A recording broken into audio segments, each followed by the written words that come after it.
কক্সবাজারের টেকনাফের নীলার লেদা এলাকায় নাফ নদী থেকে ৩ বাংলাদেশিকে নৌকাসহ ধরে নিয়ে গেছে মিয়ানমারের সশস্ত্র বিদ্রোহী গোষ্ঠী আরাকান আর্মি। অপহৃত ব্যক্তিরা হলেন সিদ্দিক হোসেন, রবিউল আলম এবং মাহমুদ হোসেন। তারা ৩ জনেই টেকনাফের নীলা ইউনিয়নের পূর্ব লেদার লামারপাড়ার বাসিন্দা।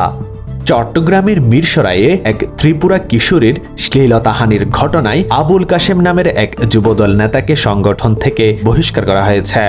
চুয়াডাঙ্গার দামুড়হুদা উপজেলায় পারিবারিক বিরোধের জেরে রিয়াদ হোসেন নামের এক বিদ্যালয় ছাত্রকে দিন দুপুরে বাবা মায়ের সামনে কুপিয়ে হত্যা করা হয়েছে।